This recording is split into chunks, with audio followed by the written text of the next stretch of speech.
Welcome to the Uncommon Career Podcast, where you get clear direction, a persuasive brand, and a competitive strategy that moves you forward. My name is Patricia Ortega, and I'm your host and career coach.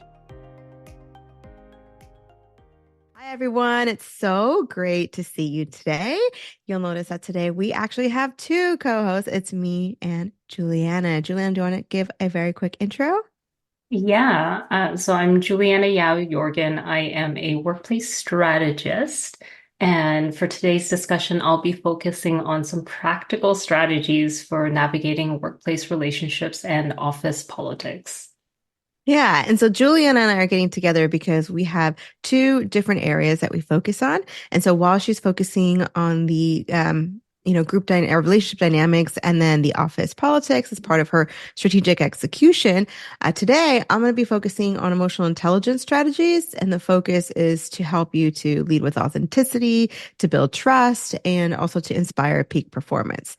So before we get into today's topic, which let me give you a sneak peek. Today's topic is going to be internal career change. So there's been so much talk lately about, should I make a move within my company? Should I move out of my company? I've got so many options.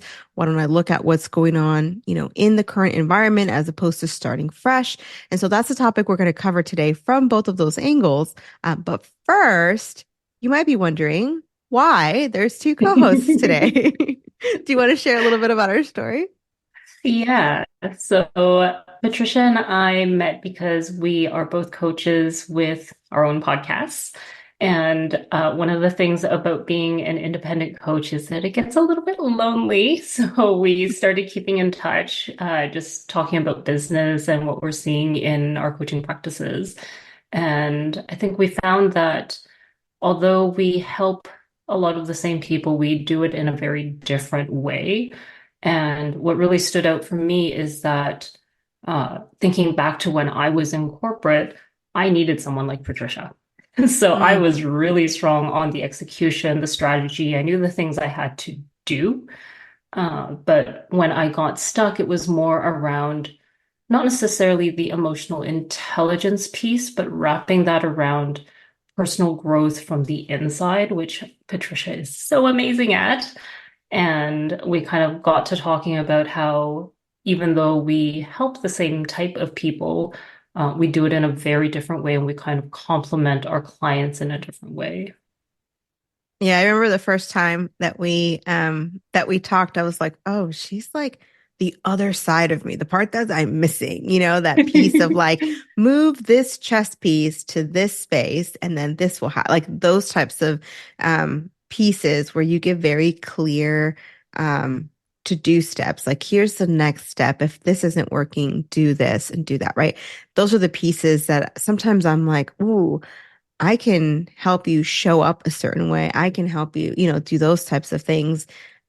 But when it comes to like, okay, some of the clients will be like, okay, now tell me what to do. Who do I talk to or where do I go? And I'm like, oh, that's a different space. And so this is where Julianna comes in. And I'm so excited that we'll have our two perspectives as we talk about different topics. For sure. And I had that same type of revelation too, where it's like, I know the things to do, but for some reason I'm not doing them. And I needed somebody like Patricia to kind of help me figure out, okay, what's blocking me from doing the things I know I need to do. Yeah, absolutely. Okay, so I love that we both have podcasts. So the beautiful thing is that if you're listening to this on the Uncommon Career, you'll also be able to catch it and other episodes that are from Julia with all of her expertise on her podcast. You want to share a little bit about yours? Because I know I just mentioned mine. For sure. So you may be listening on my podcast, Daring to Succeed. This might be a longer episode than you're used to, but I guarantee you it will be so worth it. Awesome. Okay. So now that we've got this piece, this co-hosted introduction, let's jump into today's topic. Yeah. So, like you said earlier with your sneak peek, we're seeing a lot on both of our client sides that there's a lot of discussion about internal career change.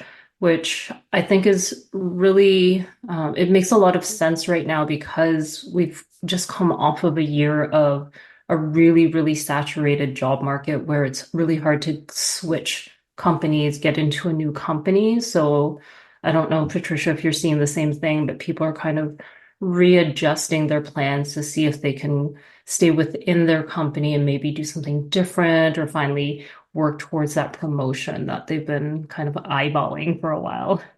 Yeah, absolutely. So I've seen that there's both like in perception and reality, right? There's the reality of yes, there's been a lot of layoffs. The economy isn't in a great space. I do think people are still hiring, but because of the way it's happened and because of how HR has been you know, digitized like to the max through AI and the ATS and blah blah blah and all these things, right? The perception is that it's so much more difficult to get a job than it actually is because we assume those old, right? And I think you and I were talking about like those old Yeah. methods of like you do your resume and you apply and then you get an interview, and that's just not the way that happens anymore. And so I think because of that, like you said, things are shifting to like the um, internal search versus an external search, thinking, okay, let's try this strategy and see if that can get us a better outcome. Yeah, for sure. And I think even on the employer side, it's been a little weird because before all those layoffs happened, uh, there was a lack of talent available. So coming off of the pandemic, we saw a lot of people retire early or decide, you know what, life is too precious for me to be slaving out away at a job I don't like. So going to take a bit of a break. So we kind of swung from everything was kind of okay to a bunch of people decided, I'm not working anymore or I'm not working right now, to then an absolute flood of amazing talent from all those layoffs. And I think we're finally kind of adjusting back to a healthier balance of Mhm. people trying to fill positions and people looking for work. Yeah, I absolutely agree with that. And one of those options is to look internally. And I think that's where folks are turning to right now. And, Hmm. both of us work on career change and career transition from those different aspects. But what I've noticed is previously, I would have more folks saying, I need to get a different job at a different location in even a different industry, maybe an Mm. entirely new career. What I'm hearing more and more now is I need help figuring out how to move up within my organization. Is that the same for you?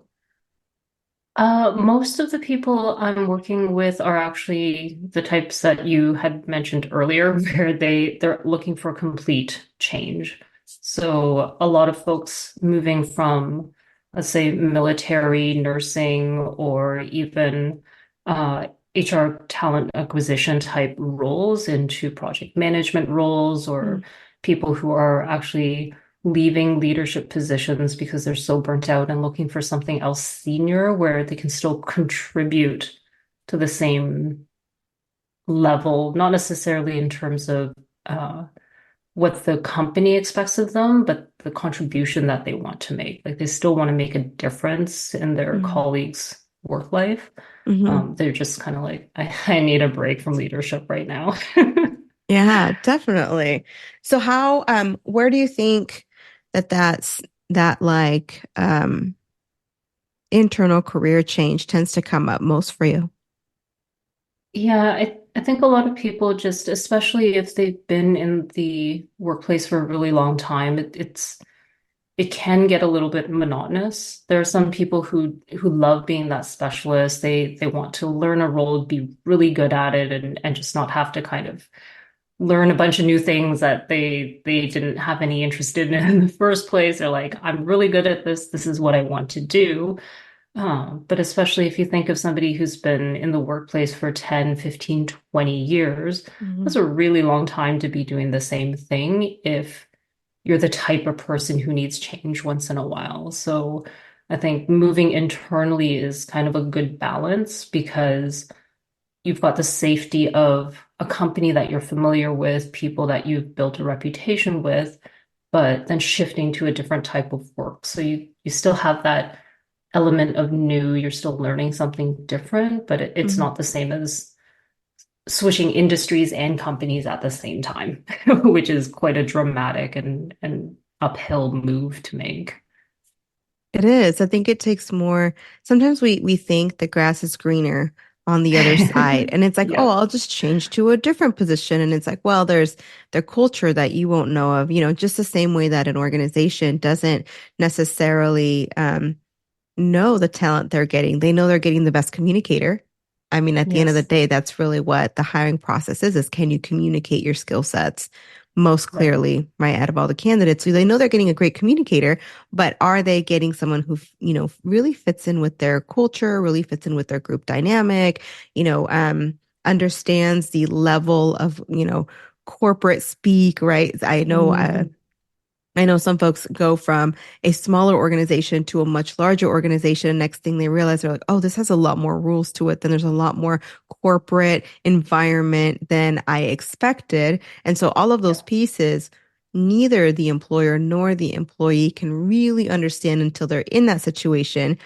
But again, when you're in a position, what I've realized is a lot of the folks that I work with, the first thing that we work with is figuring out why are you interested in this change? And from the Hmm. inside, like reach deep, deep into your gut, right? Like, where is this coming from? Are we running towards something like the excitement of a new role, a new position, a new area you're interested in?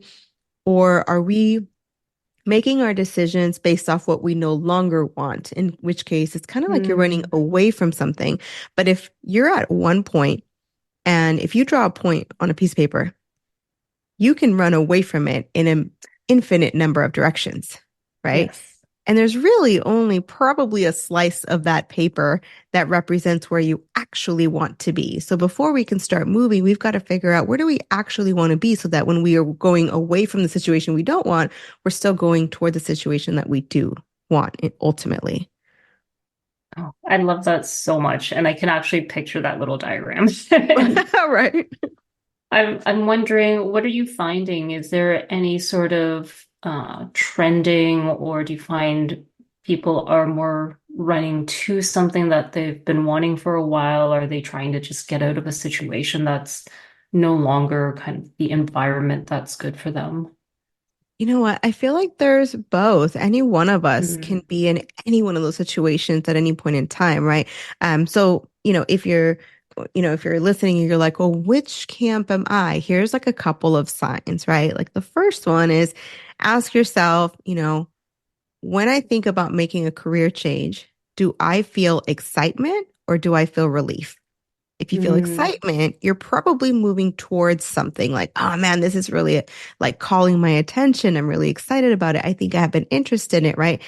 If you feel relief, that means there's something where you're currently at that you want to get away from, that you just maybe it's a toxic environment, maybe it's the stress of like you said leadership or that position, in which case it's like okay, if we're seeking relief, let's put ourselves in a place, let's give ourselves time and space to feel that relief, to get back to the we're no longer in a place of flight or in a place of survival, and we are mentally and emotionally in a peaceful and content space. And from that place, then we can say, okay, which direction do we want to go? Does that other hill still look as attractive as it did when I Right. was just seeking asylum, basically? Yeah, I love how you put that because so many people just talk very generally about, oh, you should always run towards instead of running away. And it's such a general concept that, yeah, of course. But I love how you actually put some practical approaches to figuring out which one you are and then like how to actually move away from running away and Mhm. more towards running towards. Yeah, there's a I'm constantly, so I have this thing. You're gonna get to know this about me. I have this thing where I'll read a lot of books and then I'll be like, oh, this reminds me of such and such from a book that I don't remember. So that'll be like a theme. But one of the pieces that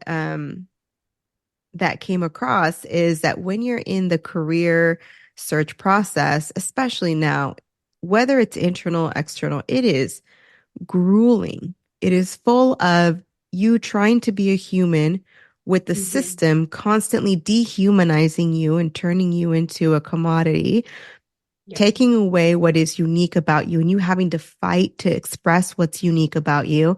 And of course, after doing all of that and putting yourself on the line and taking that social risk, and then you get either ghosted or flat out rejected, right? It is a Yeah. grueling emotional process. Um, and so part of what I've learned is like it is so important to figure out what is fueling you forward. It is so Mm. important to know I'm not just changing a job because the grass is greener. I'm changing a job because something in me is like burning. Like I need to, experience XYZ, or I need to put this talent that has been in the back burner for so long. I have to serve people with it. I just feel a duty and like a just this intrinsic pull towards it, right? As opposed to, oh, that one makes more money or that one has X quality. There's like something deeper. And so that's the piece that reminded me like this is why we get so clear, because when you get midway, you're not going to finish the journey if the reason why you started it is simply to get relief. Because as soon as you feel that relief, then the motivation is going to come down. So I don't know. That's those are sort of like my thoughts as far as like, okay, if we're going to make a change, internal or external, but I think the reason why we had this conversation come up, is partially because even when we think we want external change, we sometimes can do really well remarketing ourselves within the organization, coming up with some stories to show that transferable skill set, having a conversation with HR, with managers, with peers to sort of rebrand yourself and say, okay, these are the skills that I have in the areas I want to move into. How do I get there? Yeah. And so with that comes all of my questions, which I'm like, okay, I really want to hear from Juliana as far as like the tips, the strategies, how does someone, if they decide, okay, I've gone through the exploration process, I have realized what I really need is maybe a slight change of perspective, but more than anything else, it's a shift within the organization. How do we get that started from a practical standpoint? Yeah, absolutely. And before I get into that, I actually want to go back to something you said earlier about that value add that you can give and that real reason for using a skill set that's been on your back burner contributing, because as a hiring manager, I can tell you that that makes a huge, huge difference. If you can actually articulate why this job, especially when you're making that career transition, because I can tell you, I've interviewed people who had no business applying to the types of roles I was hiring for, but my amazing recruiters convinced me to give them a chance anyway. And there were always the ones who stood out because they had that clarity that you mentioned of this is the thing that's driving me towards your team, towards these roles, versus the people who were like, oh, well, I just need a change. Like, that's great, but I'm I have a business to run. Even though it's not the entire company, I have a team to lead. We Mm. have things that we need to get done. You needing a change in your life is not a good enough reason for me to hire you. You may be amazing, but if that's the reason you give me, it's hard for me to make that connection between the change you need and the contribution that you can actually make to the team. Okay, that is brilliant because it comes back to that whole idea of like, you know, back in the day, a resume worked. Back in the day, Yeah. saying what I need XYZ. I need a job in blank function. Okay, great. Yep. Let's put you in this position. We are now in a world where every professional when we talk about career savvy Mhm. now means being able to market and sell yourself. And marketing is all about empathy, putting yourself in the shoes of the manager and saying, what do they need? What do they want? What problems do they need solved? And how can I solve those problems instead of saying, here's what I need. Here's the problems I have. Can you please solve them for me? Absolutely. Because, I mean, we always kind of assume, especially in leadership positions, that you want to be challenged. We hope that you want to be challenged and that you want to learn new things. You want something. Mhm. But yes, that conversation is really important to have about the things that you need out of the job. But when you're actually being asked by a hiring manager, why this job? Why this change? It needs to be something a little bit more substantial than that. Yeah. Oh gosh, this is so good.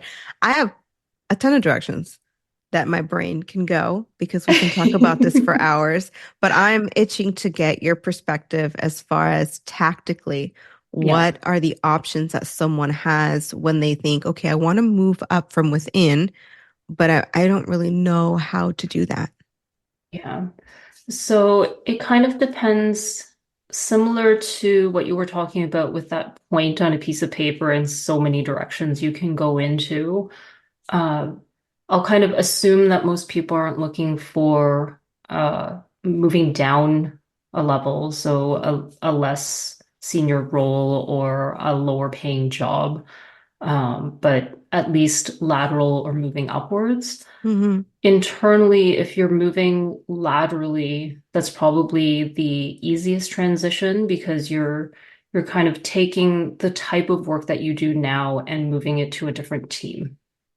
So, taking the example of, we'll say, a manager, maybe you have been a manager of a certain type of team for a really long time, and you know the type of work that they do. Well, making the transition before you move up to move across into another managerial position in a different part of a company in a different function might be an easier way to do it because then you can really easily show here are my core competencies for managerial work. I can learn what this new team does. I already bring these strengths as a manager. And that can apply to most jobs that aren't specialist type jobs. So let's say marketing, you can move from maybe if you're working at a larger company from one department to another. So you still have that core functionality of I know how to market things, but maybe you're Hmm. going from business to consumer to business to business. It's a shift, but you still get marketing. So it's easier to kind of sell yourself to that hiring manager to say, okay, I bring these strengths, this stuff I can learn. Where it gets a little tricky is when you're moving from very specialized roles. So let's say you're internal at the company as an accountant and you're looking to move into something completely different. That's where you would actually benefit a lot from having conversations with other people at the company to say, hey, I'm just kind of exploring right now. And this assumes that they haven't worked with you, Patricia, and figured out exactly what they want. But if you're still in that exploratory phase, you can kind of just reach out to other people in the company and say, this is the type of work I'm good at. This is what interests me. What do you think? Like, is there anything in your department that I could maybe consider? What's the gap that I need to close? And if not, is there someone else you can refer me to who might have this conversation with me? Hmm. What are your thoughts on, you know, there's the annual reviews and these Mhm. kind of structural processes, growth plans, development plans. What are your thoughts of like looking strategically at those and finding ways to sort of um, guide the current, if you will? They are an opportunity, but you have to be very uh, surgical about it. Hmm. So, from the perspective of someone who is the manager, those annual, semi-annual reviews are, unfortunately for most of us, paperwork. So Yeah. they're done in most companies and especially the larger companies because there's just so much going on that there's processes in place to make sure that managers at least talk to their employees twice a year about their careers. The reality, unfortunately, is that that's their time to say, okay, I've confirmed this person knows what their job is, what their accountabilities are, and that they're either doing well, they need to work on these things, or I think they're doing really well. So it's more of a check-in, even though it's positioned as a development discussion. If you were to bring that up with your manager, I think whether it's at your semi-annual or annual review, Hmm. make sure that they know it's coming and that you come prepared with, I've been thinking about it. This is kind of what I'd like to switch my career to, and come to them with a general plan. Mm, I actually find it's better to have those discussions off cycle because it doesn't catch them up by surprise, and you can kind of work towards your next official checkpoint, right? So let's mm, say it's every June and December when you have your check, like your formal official development discussions. I would say maybe 2 months before that, plan to meet with your manager to give them the heads up to say, hey, really love what I'm doing, but thinking about my long-term career planning, this is kind of the direction I'm going, and mm. start the conversation before the official one, because in the official one, they're just scrambling to meet with every single person who reports to them to Yeah. make sure they meet some deadline of, yes, I've met with everyone and we're all good. Oh, so that's smart. So thinking of it from, okay, the next process, whether it's an evaluation or any meeting that is set up for the purposes of looking at your performance and your future, right? Mhm. So what you're saying is look forward to that moment. Don't start the conversation in that moment. Have Start it conversations leading up to before. it. Drop breadcrumbs, if you will, Exactly, exactly.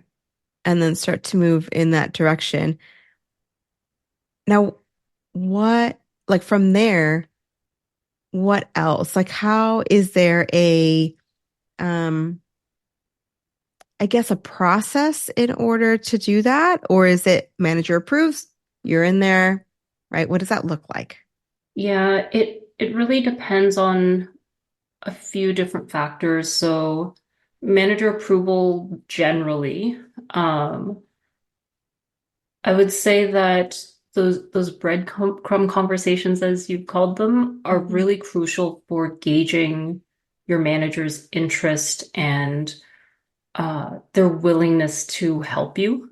Hmm. Because I've unfortunately worked with some people whose managers have not been supportive. There was one lady I worked with who had been in a fairly junior role for most of her career. And although she was senior for that team, the role in the company hierarchy was fairly low. And she's like, but I can do so much more. I'm like, I know. But she came to me because her boss didn't agree. Her boss thought that she was kind Mm, of capped out, and not that she was like after her or thought, ugh, she can't do this, but just based on what her boss saw, she's like, I don't think you can move past this point because of my own biases. Thank you.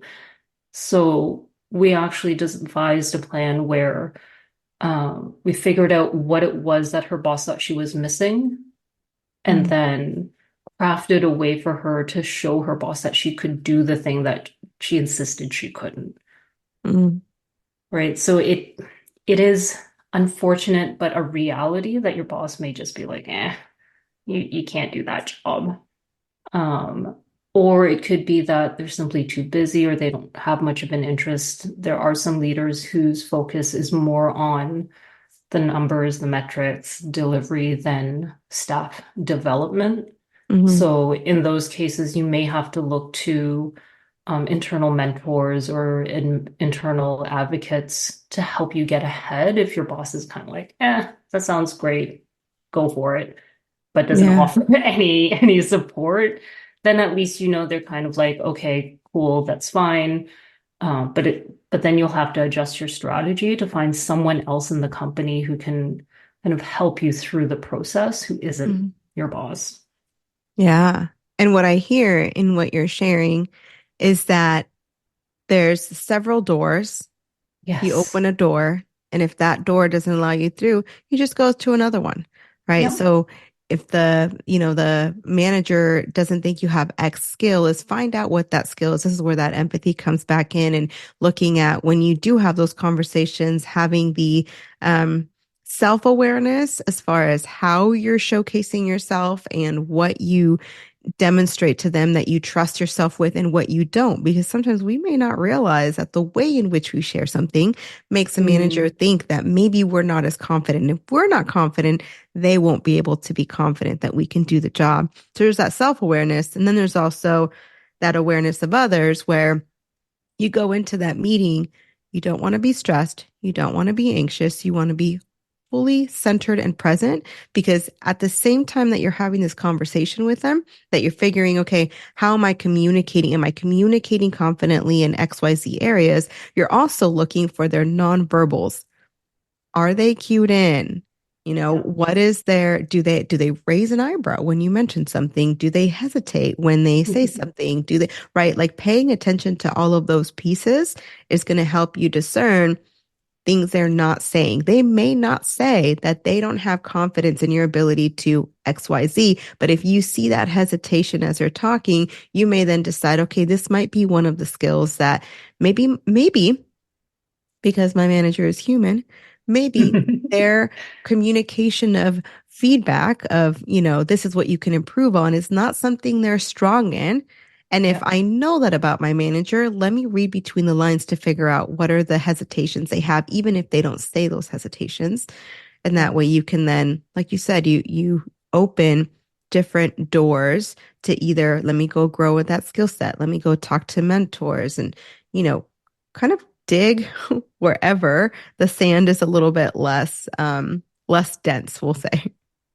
Yeah, that's a really good way to put it. And I think going back to what you said about that internal strength and that internal clarity, again, that's so important to have before you start those conversations because if you just go to your current manager, forget the hiring manager for the a job that you're going Yeah. after, but if you're just going to your current manager and saying, I need a change, I think there's some people who kind of think that your manager is there to figure out your entire career plan, and that's not the case.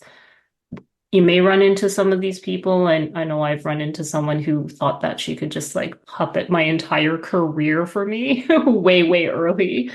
But there are actually fewer of those than managers who are just like, okay, here's the goal that you've set for me. I either agree or disagree with it based on my assessment of you, which could be different than another manager's assessment of you. And then from there, how can I actually help you? Because maybe your manager can't help you. And maybe if you're trying to leave, we'll say a job in accounting to take an earlier example Mhm. and move, I don't know, into marketing.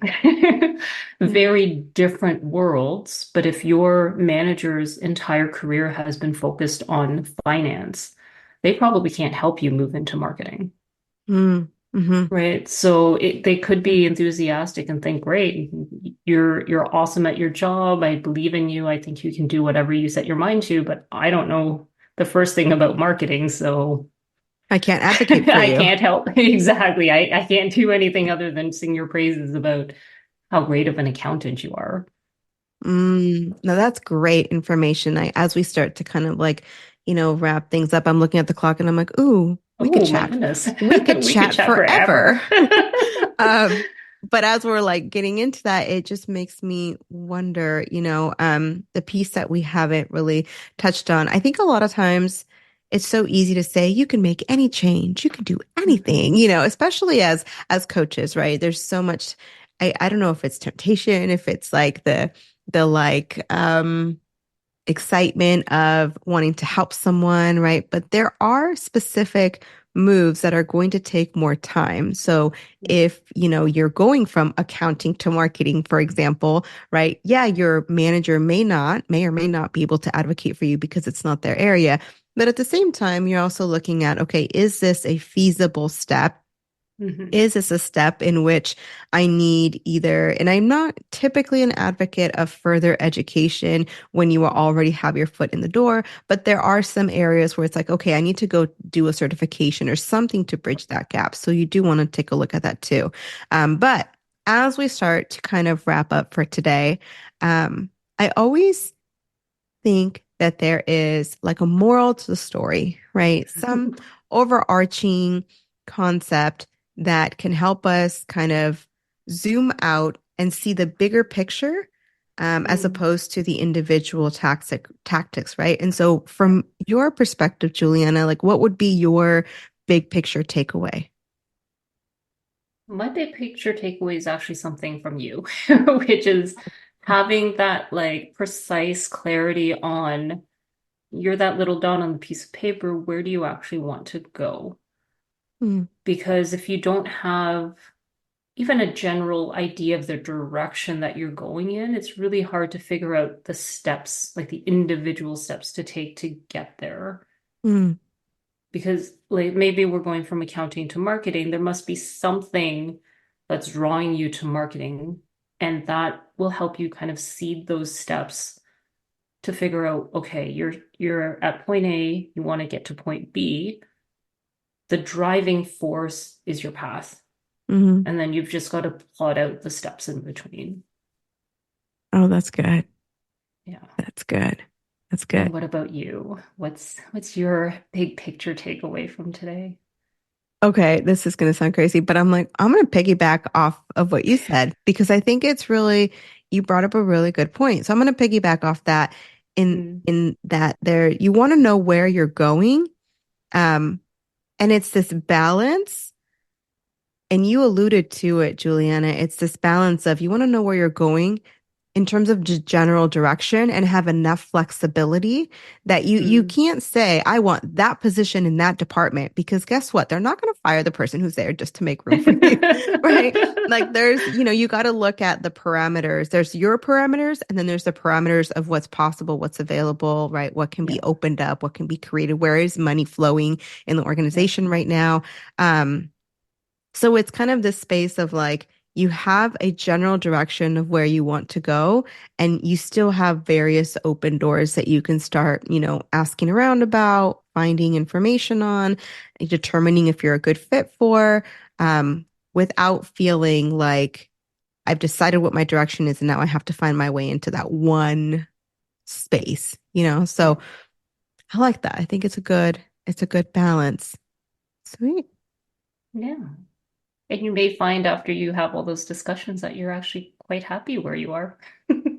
Which, what a way to end the episode, that you just might realize that what you need more than anything else is just a change, maybe a perspective. And you'd be Yeah. surprised at how sometimes I've worked with people that are like, I want a career change. We don't actually get to a career change. And I Mm. sometimes feel like, oh, we didn't do what we set out to do. But if, you know, my client is happier and they're like, no, I've It's realized huge though. this is what I meant to do, right? Yeah. I just got stuck in the minutia. I got stuck in the day-to-day grind that I forgot to look at the impact I'm making, or, just whatever that perspective is. I think that's huge because, I mean, what a terrible situation for someone to make a career move and then be mi even more miserable than they were before. So I think even though there wasn't a career change in that situation, that's still really valuable work. Hmm. Life is better. Yeah. That's the point, Yes. right? Life is better. Yes. Gosh, well, it was so much fun Oh, spending yes. time with you today. Yes, same here. I love our conversations.